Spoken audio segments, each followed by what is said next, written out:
উলাল্লা ও মাই সোনিয়া উলাল্লা ও মাই সোনিয়া উলাল্লা।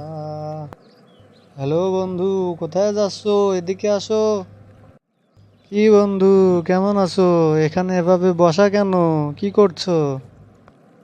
আলহামদুলিল্লাহ বন্ধু, ভালো আছি, আল্লাহ ভালো রাখছে। তুমি কেমন আছো? আলহামদুলিল্লাহ বন্ধু, ভালো আছি। কি খবর, ডাকলা কেন? না মানে ডাকলাম, তুমি এত নাচতে নাচতে কোথায় যাচ্ছ?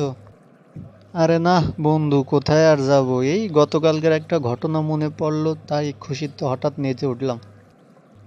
তা কি ঘটনা মনে পড়লো যে একেবারে নাচানাচি শুরু করে দিলা? আচ্ছা শোনো, গতকালকে সুন্দর একটা মাল দেখলাম। কত যে সুন্দর, মনে হয় যেন জান প্রাণ জুড়াইয়া যায়। হ্যাঁ, মাল মানে? মাল কি ভাই? আরে বন্ধু, তুমি এই যুগে মাল মানেই বোঝো না? মাল মানে হলো একটা মেয়ে। ছি ছি বন্ধু, তুমি একটা মেয়েরে মাল বানিয়ে দিলা, এটা কি ঠিক? কেন, এখানে ঠিক বেঠিকের কি হলো? আমি কি করছি? সবাই তো বলে, আমি একা বললেই দোষ? আরে না বন্ধু, এখানে দোষ গুণের কথা হচ্ছে না। তুমি যদি একটা মেয়েকে মাল বলো, তার কি শুনতে ভালো লাগবে? আর ধরো তোমার সামনে কেউ যদি তোমার বোনকে মাল বলে, তোমার কি শুনতে ভালো লাগবে? হ্যাঁ, কি বলছো বন্ধু? কেউ যদি আমার বোনকে মাল বলে আমার সামনে, আমি তো তাকে মেরেই ফেলবো।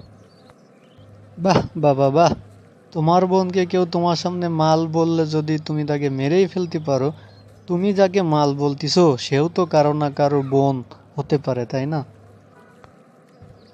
বন্ধু, না আমি তো এভাবে ভেবে দেখিনি। সরি বন্ধু, আমি আর কখনো এভাবে আর কাউকে বলবো না।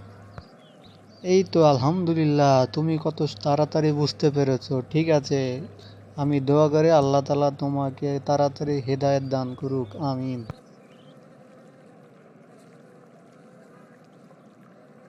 বন্ধু, তোমাকে অনেক অনেক ধন্যবাদ আমাকে এত কিছু বোঝানোর জন্য। ইনশাল্লাহ আমিও আর কখনো এরকম ভাবে আর বলবো না। তুমি দোয়া করো আমার জন্য।